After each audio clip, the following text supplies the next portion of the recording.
Hi there. Thank you very much for playing The Beginner's Guide. My name is Davey Reedon.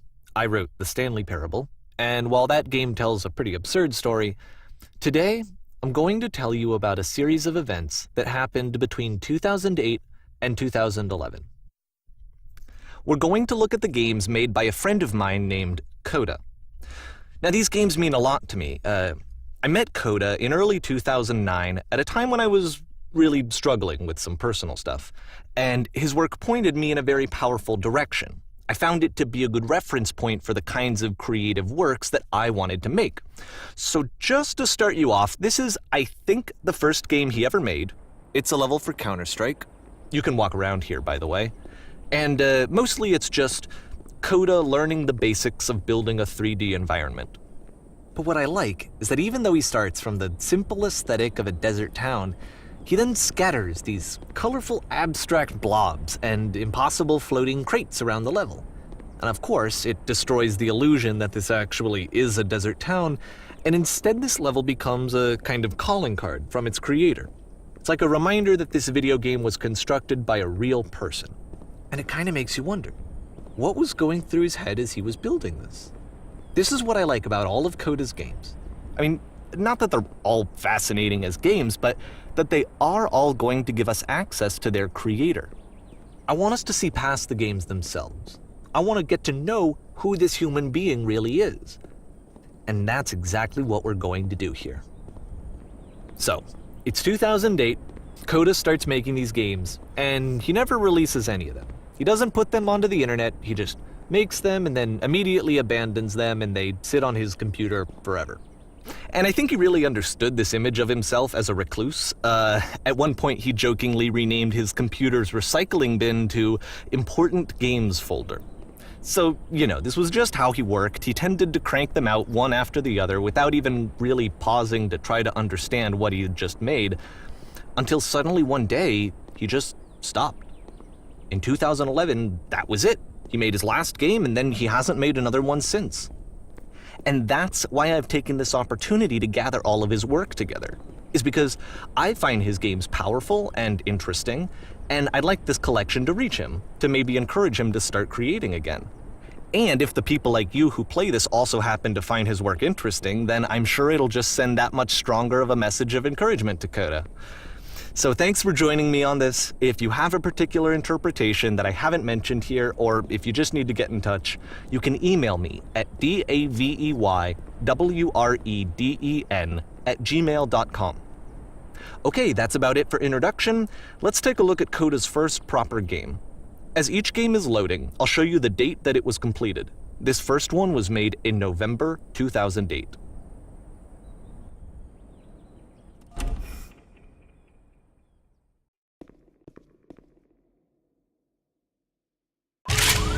Warning. Whisper machine active. Shift destruction imminent. This game is called Escape from Whisper, and it's one of the more generic games you'll see from Coda.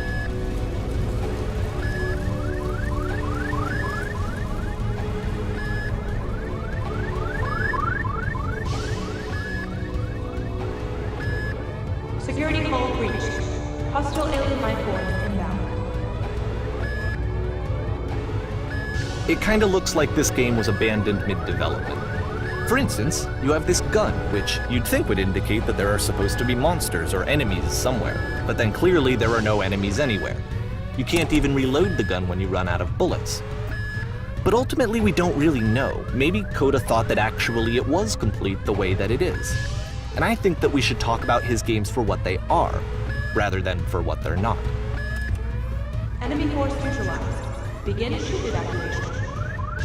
I love how you can see the bottom of the universe from this room.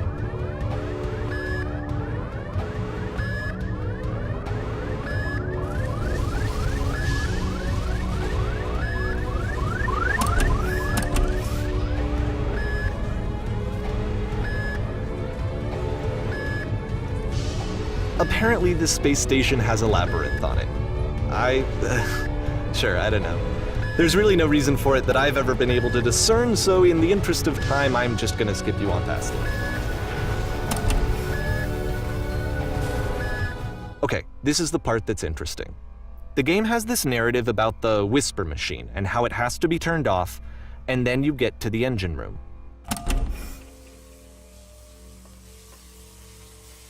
Hey, you there, in the engine room. You could save us all. That beam is powering the whisper machine. We could disrupt it by introducing a great enough heat signature. If your body could stop the beam. It's so much to ask, but for all of our lives, would you do it? Could you give yourself?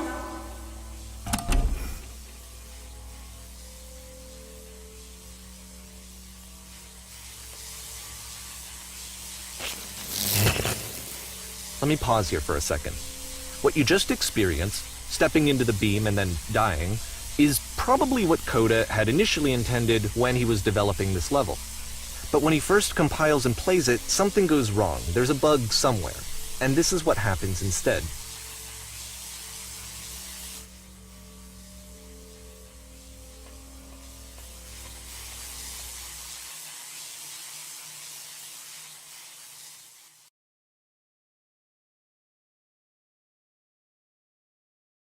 The beam causes you to start floating.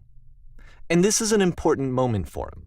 Because yes, this is technically a glitch, but Coda identifies something human about it, like how small it makes you feel in the face of this larger chaotic system. Or this floating could be the afterlife, a peaceful place, juxtaposed against all of the hysteria that you've just had to traverse. I don't even know. I have no idea what he was thinking, but what's clear is that after making this, something lodges itself in his brain. He wants to do more of these really weird and experimental designs. So he stops work on this and moves on to a stream of tiny little games that go in all sorts of directions. Let's go ahead and take a look at the first game he made after leaving this one behind.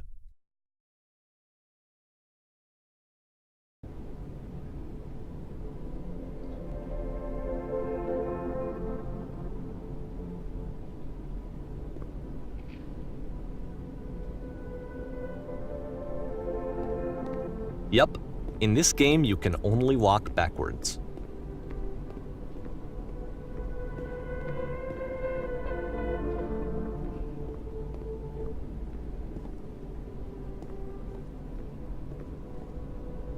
So it's a short and relatively minimalist experiment combining motion and narrative.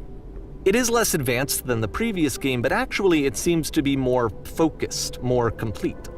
Coda's trying to give it a unique voice rather than simply basing it on a pre-existing trope.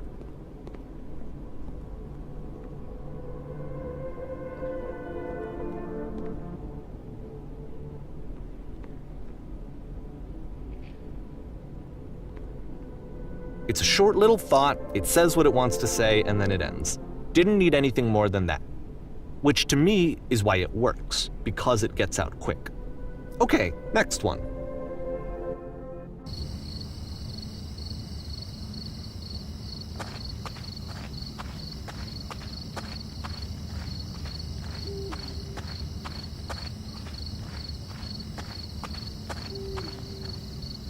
And that's it. Okay, the meaning of this game won't be clear just yet. Please be patient with me for a few more games, and I promise you'll see what makes it interesting.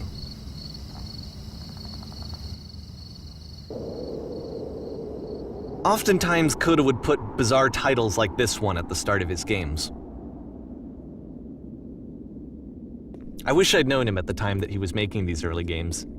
He would really only talk to me about his work as he was making it. Once he stopped work on a game, that was it. It was dead to him. And I don't agree with that at all, but what are you gonna do?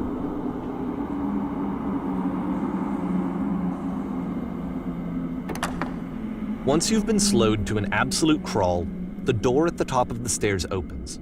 So why, if Coda's not showing these games to anyone, why bother opening the door at all? Well, to show you, I'm modifying the game here so that when you press enter, it'll bring you back up to full speed so you can enter the door for yourself.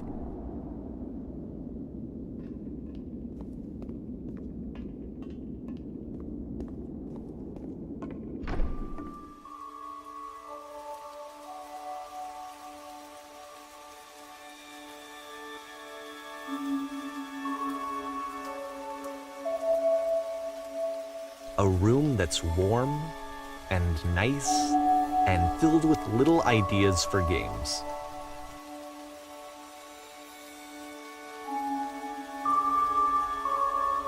Coda would often tell me that he didn't mind if people thought of him as cold or distant.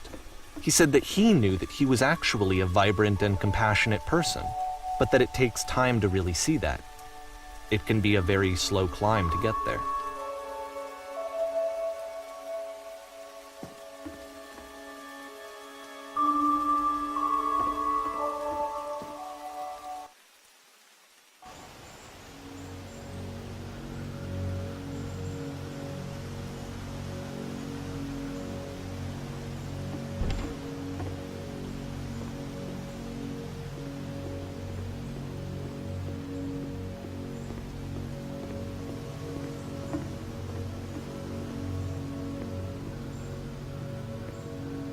Well, this is new for Coda. It's an actual puzzle. Go ahead and see if you can solve it.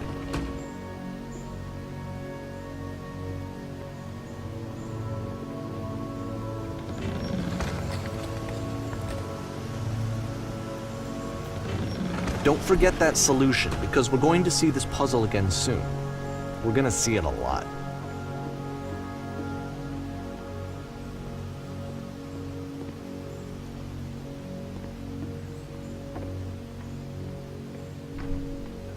So that seems to be it, right? You walk down a corridor, you solve a puzzle, you get to the end. Simple enough. All right, now I'm going to modify the game again so that when you press enter, it'll remove all of the walls from this room.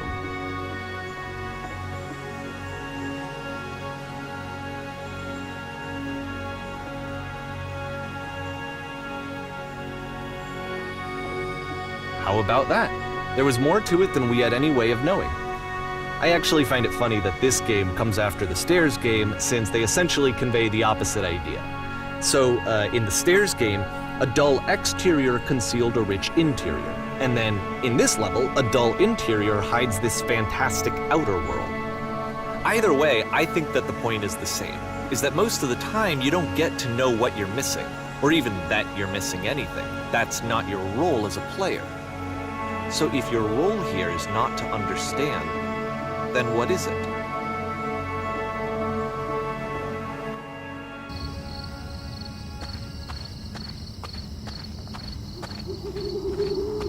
Aha! So, this, combined with the entering game from earlier, tells us that Coda believes his games are connected somehow. It could even be that the Stairs game and the puzzle game are literally connected in between this and the entering game. There's a bigger picture that all of his games are meant to play a role in, some larger meaning that we won't be able to grasp until we've seen all of them. And once we have, we can step back and start to understand what exactly that bigger picture is.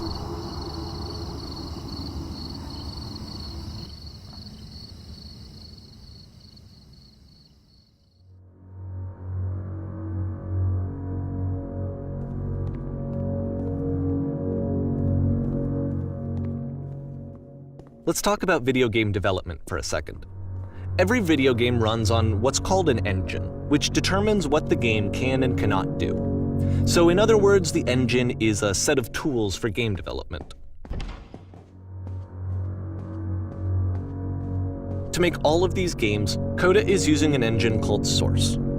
Like all engines, Source has certain things that it does well, and it has certain things that it does poorly. One of the things that it does very well is boxy linear corridors. That's why so many of Coda's games are set in these large, flat, empty rooms, is just because he's working with what the engine does well. The tools available to the creator shape what kinds of creative work they're going to end up making. You might consider paying attention to the architecture in Coda's games to notice how they seem to stem from an engine that's very good at producing linear, boxy corridors.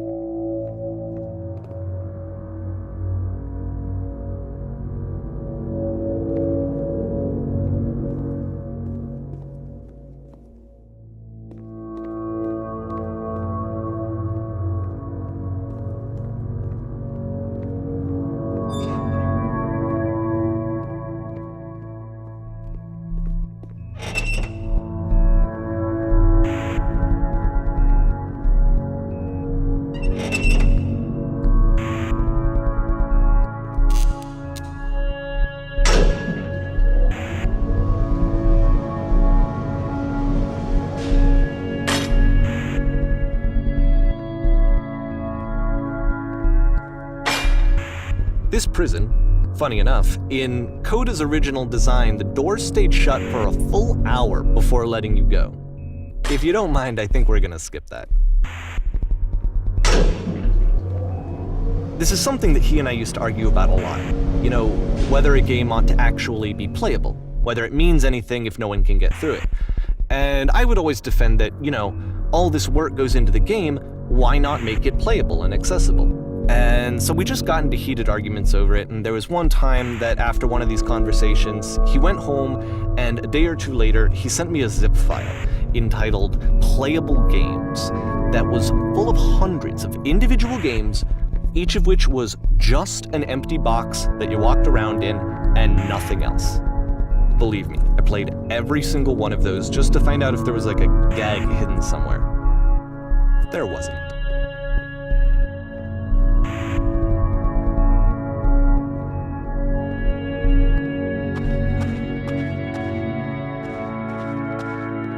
It's the puzzle again, with the exact same solution as the last time.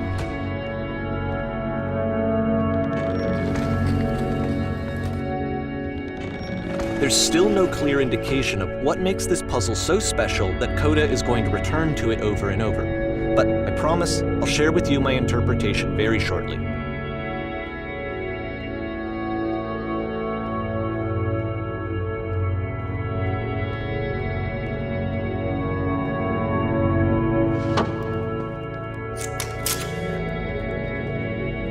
Here, Coda begins using a kind of dialogue system that he fashioned out of the engine's chat capabilities. Use the 1, 2, 3 buttons on your keyboard to respond.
And so we make one last descent down to the final floor of the level.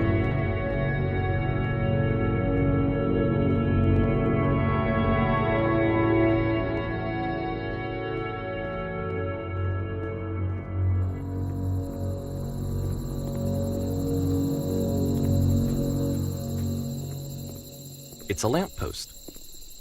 Okay, I can't tell you quite why, but for some reason Coda fixates on this lamppost. It's going to appear at the end of every single one of his games from here on out. I'll tell you what I think.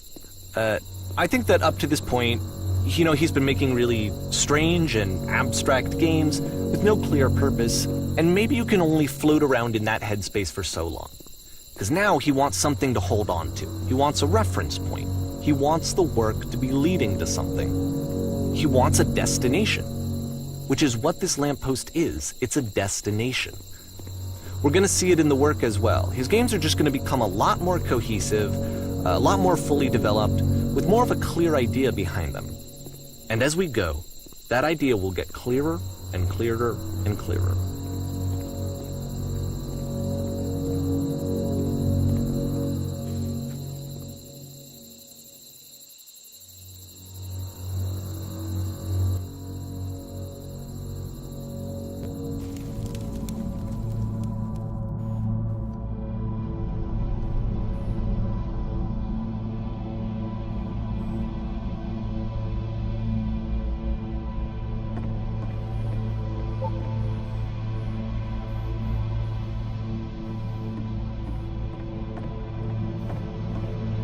So first off, I'm sure you can deduce this, but this game is not connected to the internet.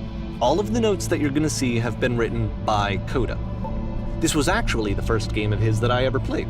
This was shortly after I met him at a weekend game jam in Sacramento, where I grew up. I saw him working on this very level, and it was just so different from anything that anyone else was doing. So right away I was like, I have to be friends with this person. In retrospect, I think I was probably a bit too pushy, trying to get his attention. I was over-enthusiastic. But he was very gracious about it and very patient with me. And I cooled off eventually. Oh, feel free to skip over any of these notes if they're not doing anything for you. Nothing extra is going to happen if you read all of them. Either way, to me they convey a sense of loneliness. I see this person who's filled with thoughts and feelings and beliefs and has no way to express them except as scattered and unheard voices in a game that wasn't meant to be played.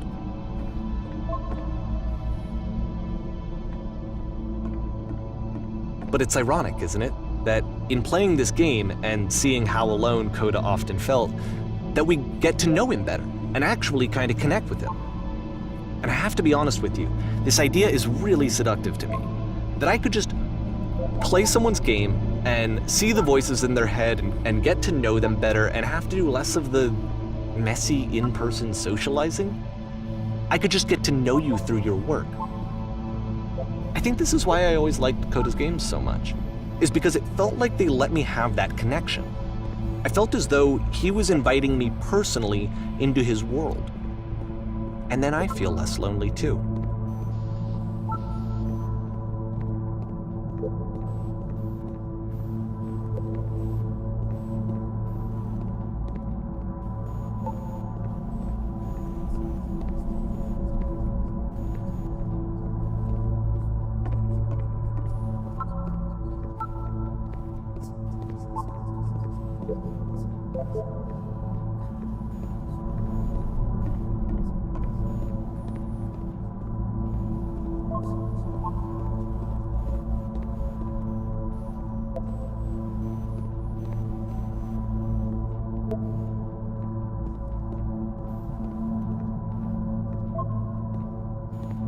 At the end of this level, we're going to see the puzzle again. And here, I'll tell you what I think the puzzle means. Each of these games represents an idea that was on Coda's mind at the time that he was making it. And the puzzle is a way of closing the door on a previous chapter of his life before moving on to the next one.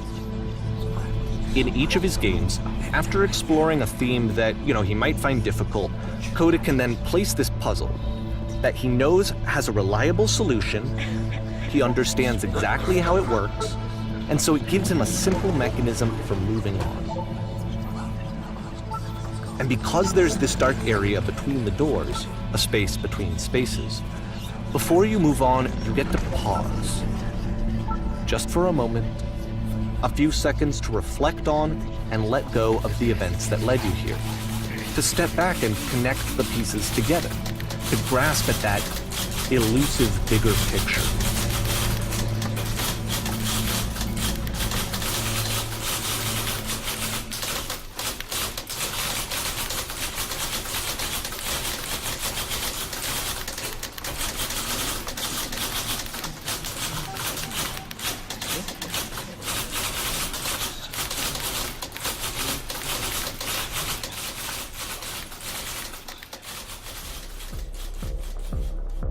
Okay, this one is tough. It's gonna kind of just spin its own wheels for a few minutes.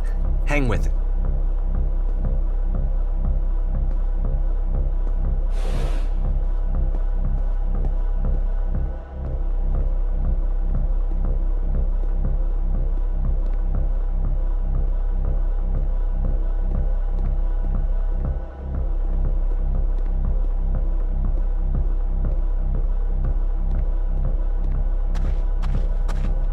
See, this is it, the whole game, and there's nothing that's particularly interesting about it. You just walk to the end of a hallway.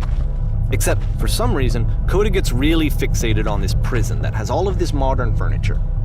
And I don't know why, but he decides he needs to revisit this prison. He's gonna start over, use the same assets, turn it into something else. Okay, cool, here's version 2.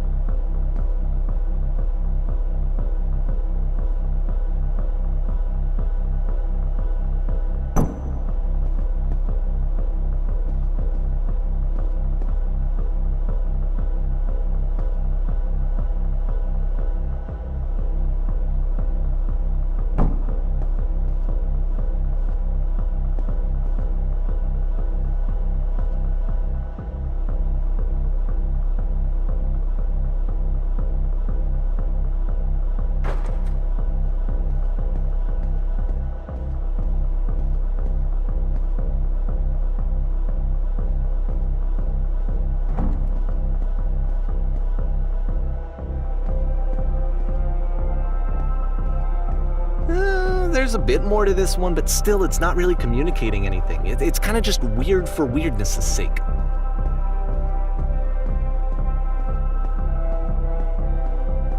So okay, he throws it out and starts over. This time he comes at the prison idea from a different direction.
And of course, now the table is gone and you can't begin the chain of events to escape. Here's a version where there are no bars, but you can't actually get to the well. And then a version where the inside of the prison is the outside and the outside is the inside. Let me just blink you real quick through a few more of these. I mean, he really unloaded on this prison idea. There's nearly a dozen of them. Personally, I think it's awful to watch this, to see a person basically unraveling through their work. And for what? Like, at what point do you just go, maybe there are game ideas other than this prison that I could be working on? But Coda doesn't have that voice telling you to stop, that particular mechanism of defense against yourself. Without it, you just spiral. And so he keeps going and going and going and going and going, and then he hits on something. And he likes it. And that's it. He's done. He stops making prisons.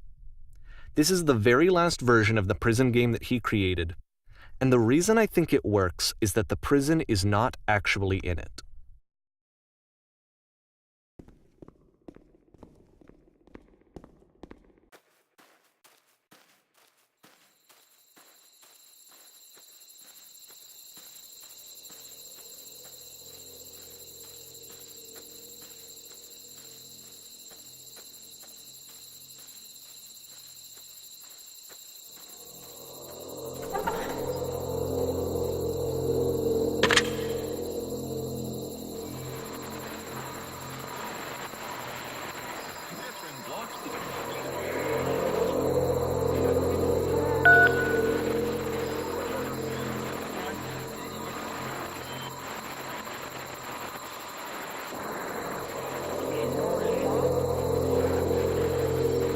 It's a conversation.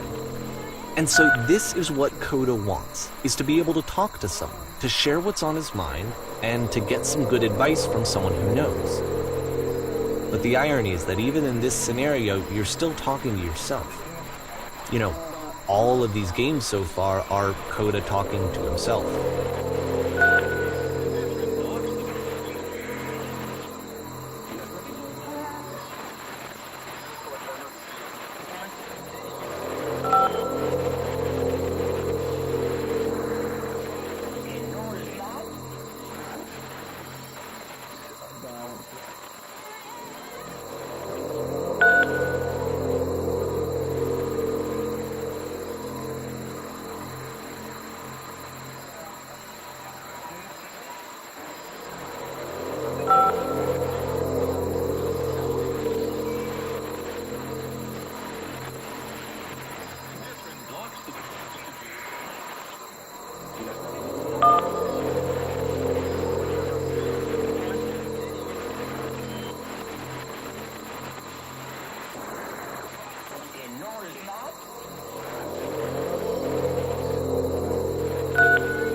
I can see why he considers this a fitting conclusion to the prison games.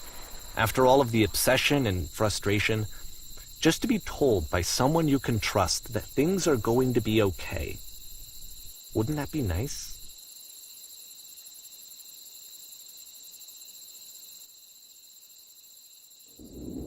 So what would it look like if Coda wanted to make a game about talking to someone other than himself?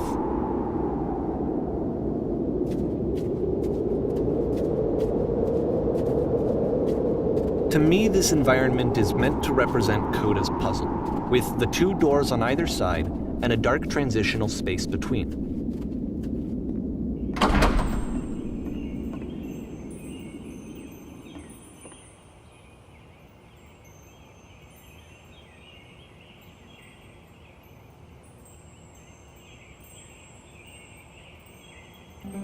You'll notice that the quality of the art is a step up from previous games, including this new and improved chat system, which he started using from this point on. From here on out, he begins putting much more effort into the visual polish of his work, and this particular game took 2 months to create as a result.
After the intense set of prison games, this house cleaning level almost feels like cleansing.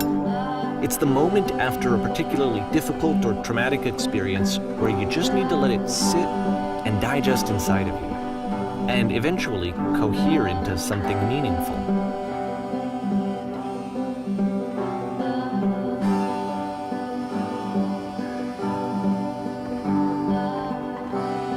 I know that Coda really liked this game.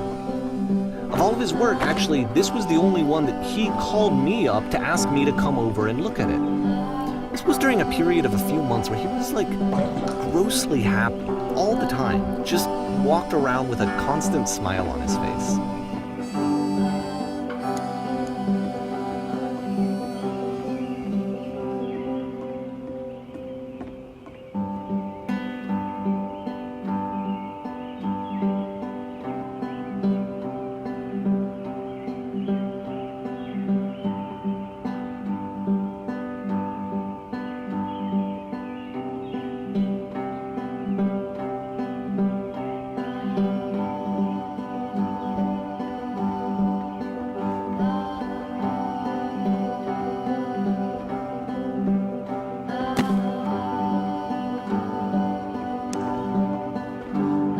I'm glad he made this. I'm glad he found some peace.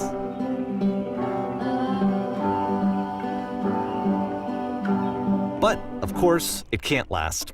The music stops, your companion is gone, it's time to leave. The door at the top of the hill is now open as well. Again, you can't stay in the dark space for too long. You just can't. You have to keep moving. It's how you stay alive.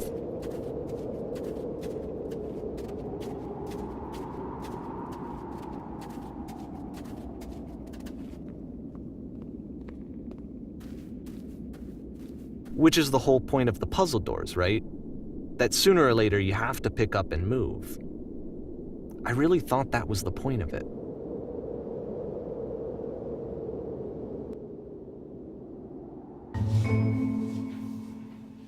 This one gets a bit goofy.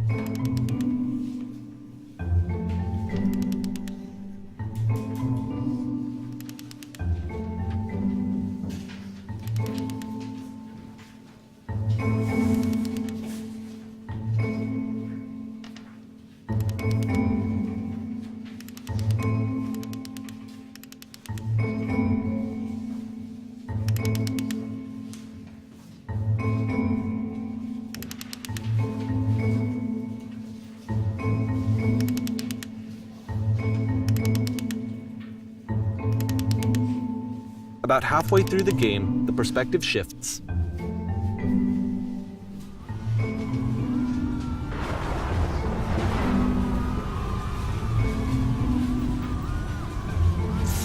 And you play as the teacher. And suddenly, you discover that your teacher is just as bigoted and afraid as you are.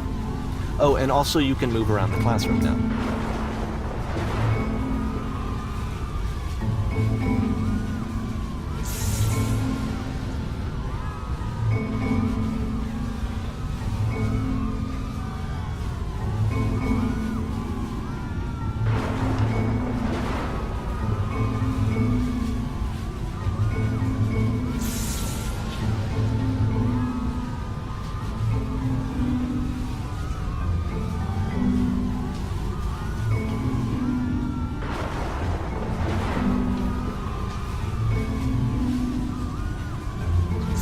I fell pretty hard for this one.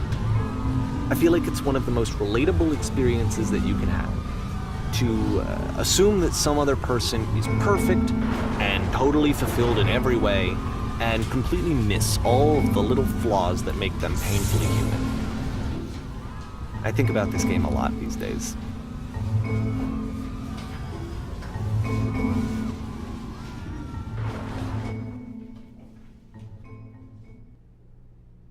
This one took a lot longer than all the others for Coda to make. It was 4 months between this and the last one. That's twice as long as it took him to make any other game before this, and it's not like it's particularly complex, so I remember I found that a little strange at the time.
The game ends with this eerie premonition of what's going to happen next in Coda's life. The solution to social anxiety, to fears of having to perform and having to chase success, the answer for Coda is to withdraw, to hide himself away. Which is what leads to scenarios like the stairs that slowed you down several games ago, where it just becomes harder and harder to access Coda's inner landscape because he keeps retreating. He just keeps backing away from possible connections to anyone other than himself. And to be honest, I didn't consider it very healthy when I first played this game. It looked to me like he was trying to justify the idea of just disconnecting yourself from the world.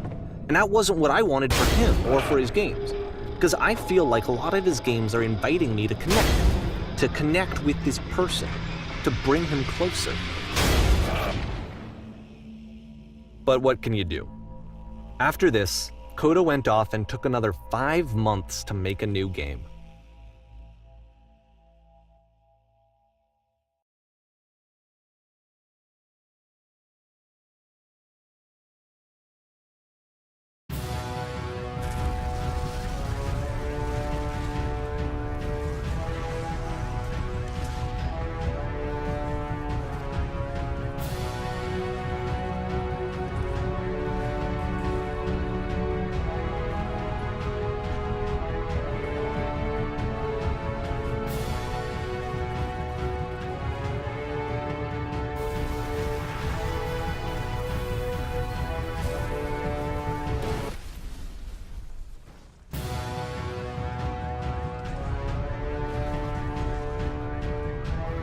You should probably open your eyes if you haven't already. It's pretty much impossible to solve otherwise.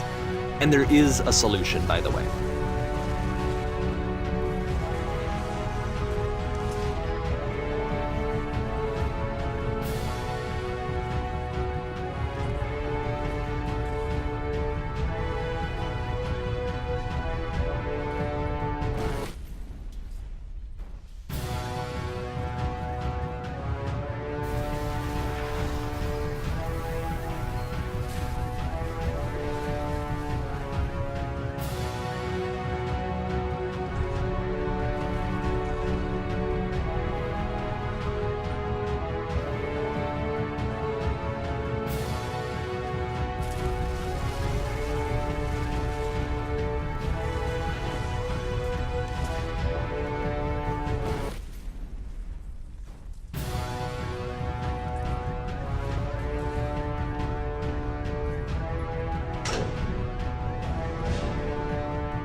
Like I said, I was getting concerned.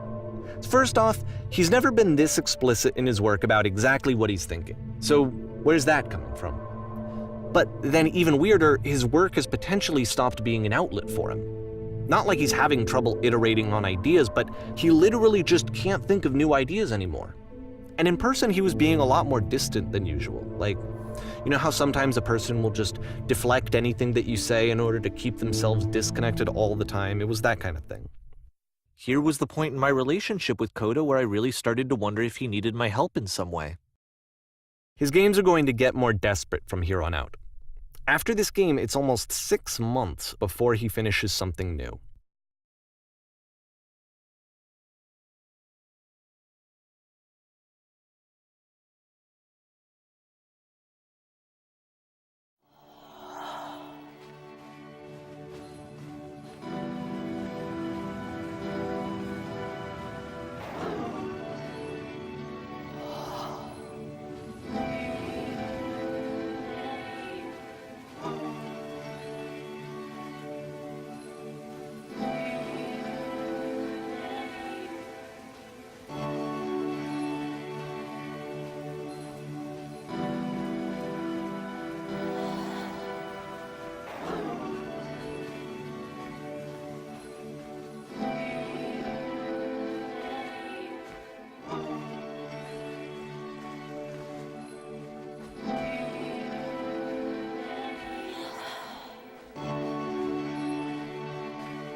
If the last game featured Coda talking explicitly about his creative frustrations, this one turns it up to 11. Now, put yourself in my shoes playing this. Here's a friend whose work is exhibiting signs of struggle, frustration, anxiety, depression, even. And yet still, he keeps making games. He keeps throwing himself into the grinder even when he clearly doesn't have the energy for it anymore. Why? What is it for? Because from my perspective at the time and just what I knew of him, this was a result of how isolated he was.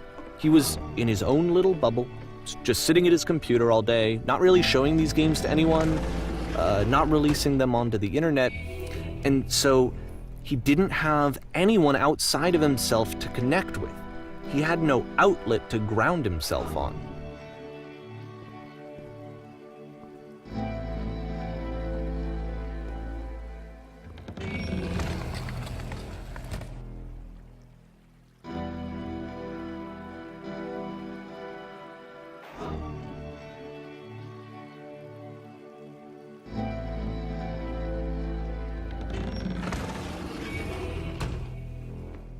You can't talk yourself out of loneliness. It doesn't work that way. You can't be the one writing both the questions and the answers. Then there's no movement. Then there's no circulation. If all of your anxieties are being channeled into your work, then if the work ever fails, you have no backup and you're just going to crash.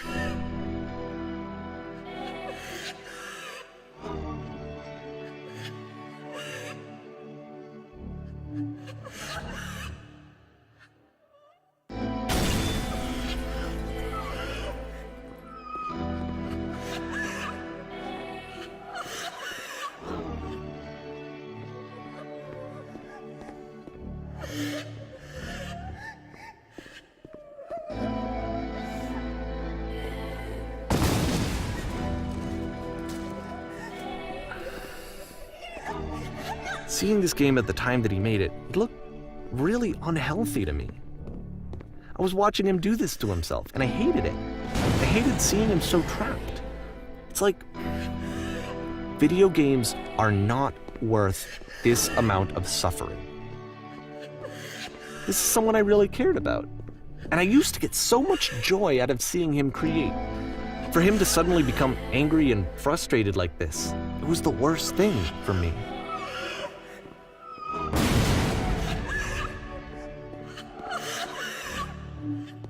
I don't know. This is what I felt at the time. I don't know how else to explain it. I wanted it to stop more than anything. I had never felt so rotten. I needed more than I had ever needed anything for this to stop. But it didn't stop. After finishing this one, Coda takes another 7 months and comes up with a new game.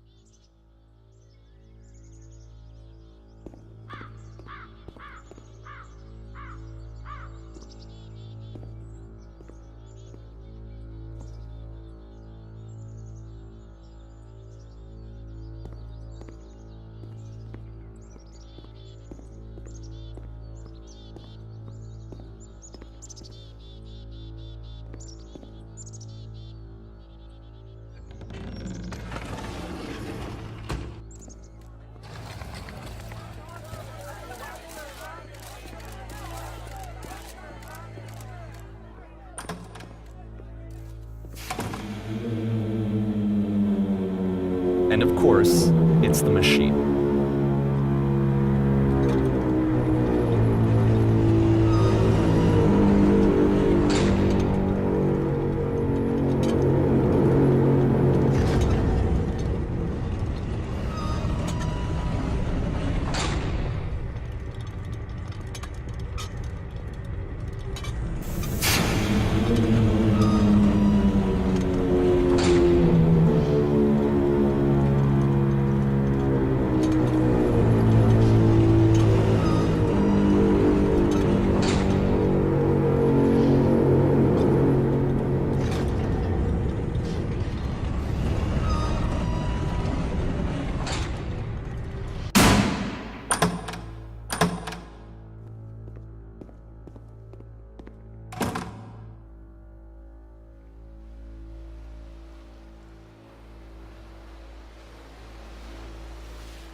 So now the work is becoming self-destructive. And I'll tell you, at the time that I first played this game, shortly after he made it, here's what I'm thinking to myself. I'm thinking that Code is stuck in his own head, and that it's having a very negative effect on him, and that all he needs to do is just start showing his work to people, to get some actual feedback on his games. It might get him out of isolation. And so, as I'm thinking this, I realize that I could be the one to initiate it. Because it would never occur to Coda to start actively soliciting feedback, so what if I did it for him? If he could see the difference it would make to have more actual conversations with other human beings, would that bring him out of his mental spiral? Would it give him confidence in himself? Would it bring meaning back into his work?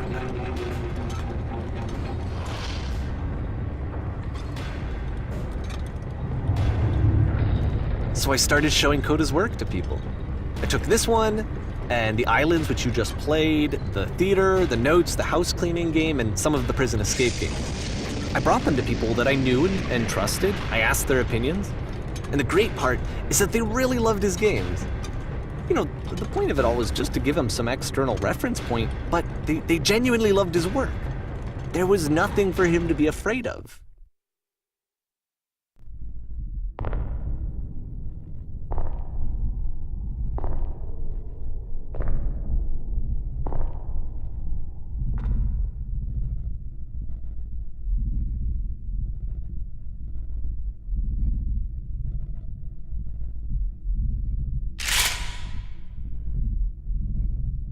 Can you see why I felt like this was the right thing to do?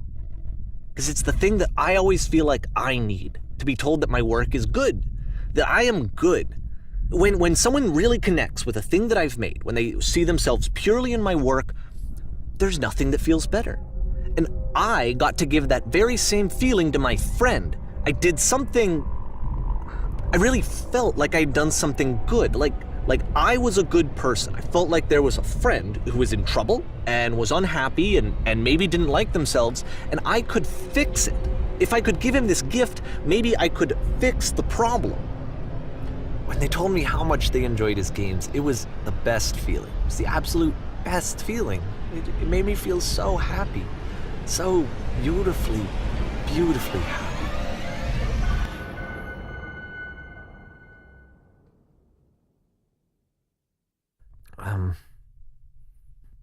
So anyway, Coda finishes this game, and then really he just kind of takes off for a while. So this is June of 2011, and I didn't hear anything from him for several weeks, I guess. And so out of nowhere, one day I get an email, and it's got a private link to a new game of Coda's. This one is called The Tower, and to my knowledge, it's the last game that Coda ever made. So let's take a look.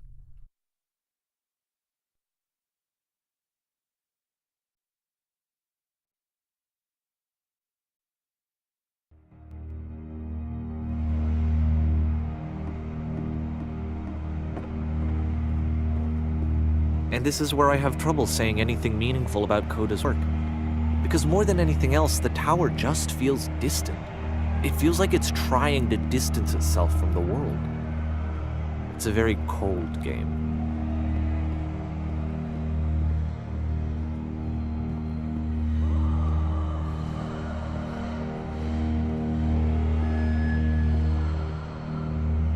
This room actually has a maze in it.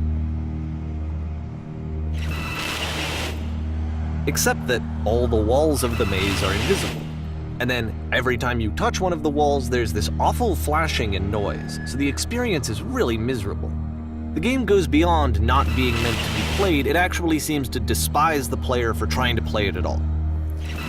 But I do want to show you the rest of the level, so when you're ready to continue, press enter and I'll put a bridge over the maze.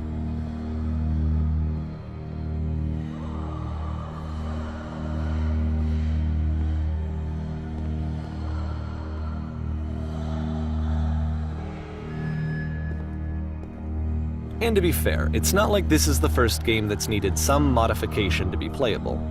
Like the house cleaning game. You know, that one used to actually loop the cleaning chores and you just cleaned a house forever. I had to cut it off so that you could exit the house and the game would actually end. But that game had an idea that it was actually trying to communicate. What's the deeper idea behind the invisible maze? The only way past this challenge is to randomly guess the 6-digit code. Like the invisible maze, it's frustrating to me, because it's the opposite of everything else that Coda has made. It doesn't encourage thought or engagement.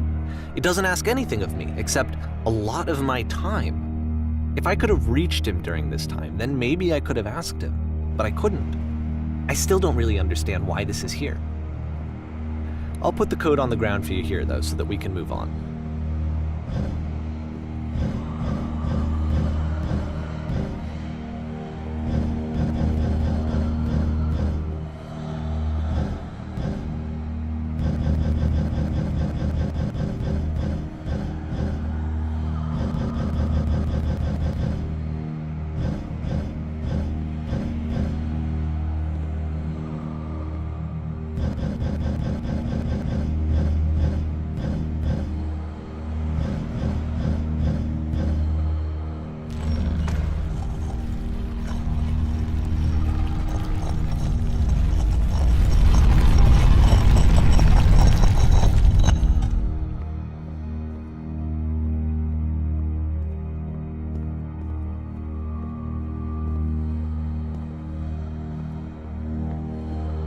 The switch to open this door is actually on the other side of the door, meaning that it's literally impossible to solve from this side.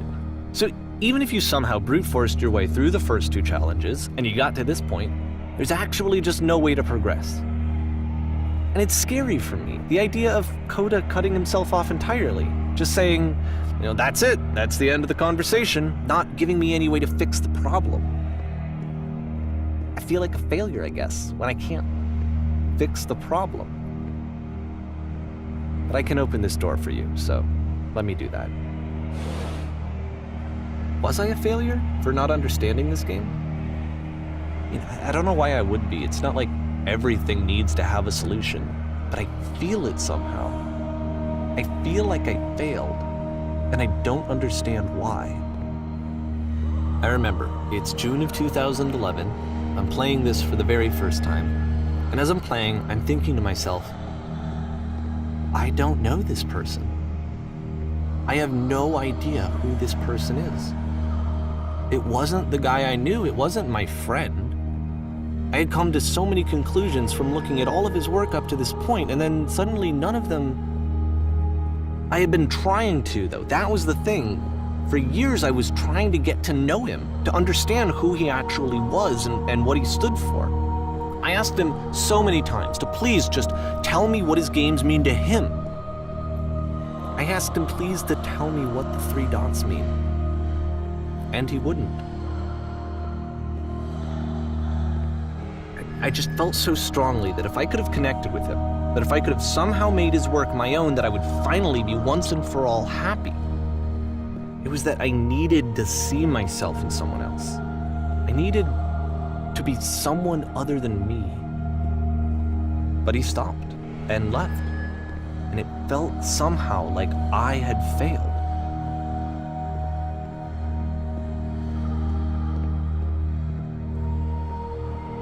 Where did I screw up?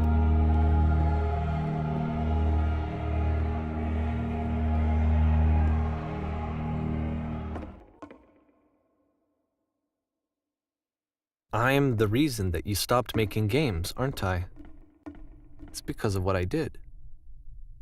I poisoned it for you.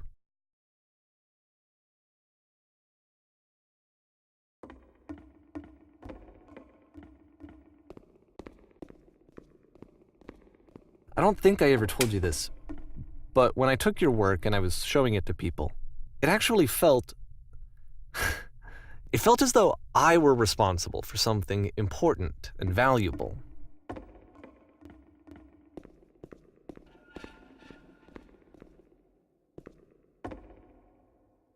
And the people who played them, they treated me like I was important.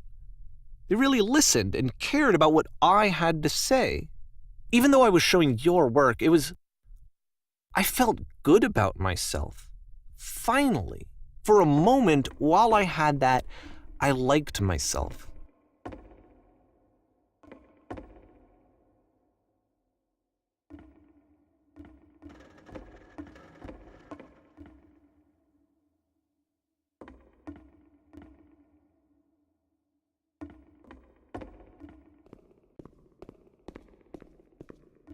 And then you stopped, and I didn't have anything left to show people.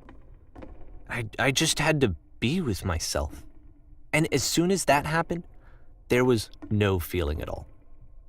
Nothing. Less than nothing. What does that mean?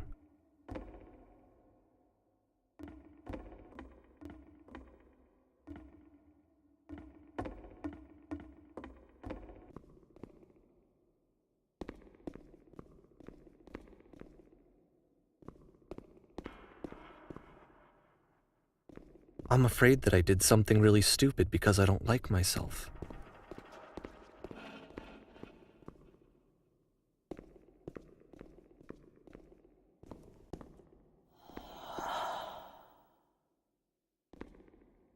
That's why I'm releasing this collection of your work, is because I haven't been able to find any other way to reach you. I've tried everything. And so a part of me has hope that if I put this compilation out into the world, and if I put my name on it, that maybe enough people will play it so that it'll find its way to you, so that I can tell you that I'm sorry. I know I screwed up. If I apologize to you truly and deeply, will you start making games again? Please, I need to feel okay with myself again. And I always felt okay as long as I had your work to see myself in. I mean, is something wrong with me? Because I know that I did an awful thing, and I'm doing it again right now. Like, I'm showing people your work, but I can't stop myself from doing it. That's how badly I need to feel something again, like I'm an addict. There has to be something wrong with me. Can I apologize? What if I tell you I was wrong? Will that work? Will that fix it? I don't know. I don't think it will, but there's nothing else that I can do. Just tell me what you want. I'm sorry. I'm sorry. Please, start making games again. Please help me. Please give me some of whatever it is that makes you complete. I want whatever that wholeness is that you just summoned out of nothing and you put into your work. You were complete in some way that I never was. And I want to know I want to know how to be a good person. I want to know how not to hate myself. Please. I'm fading, and all I want is to know that I'm going to be okay.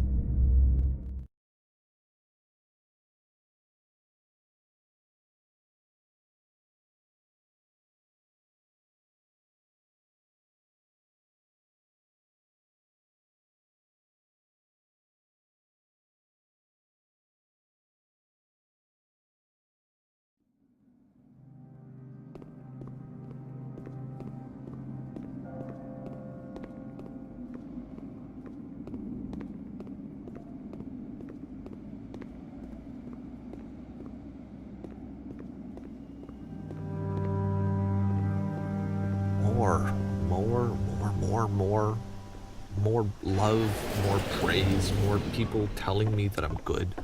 Always more. It's like a disease.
Solution. Solution. Solution.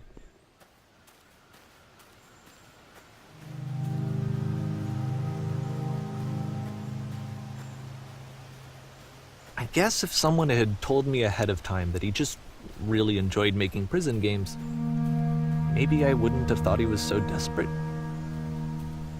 I wouldn't have told so many people that he was depressed. Maybe he just likes making prisons.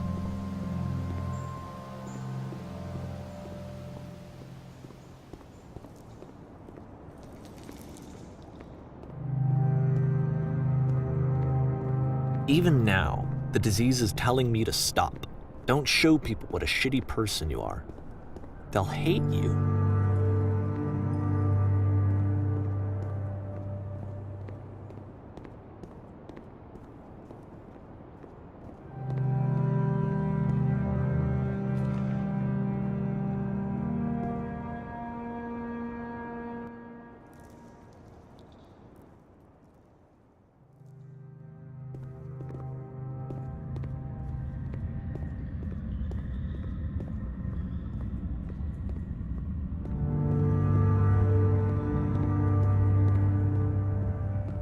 If I knew that my life depended on finding something to be driven by other than validation, what would that even be? It's strange, but the thought of not being driven by external validation is unthinkable. Like, I actually cannot conceive of what that would be like.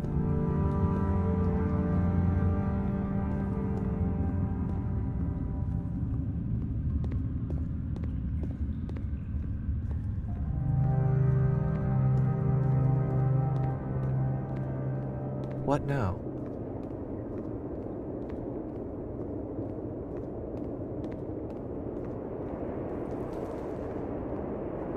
I think I need to go.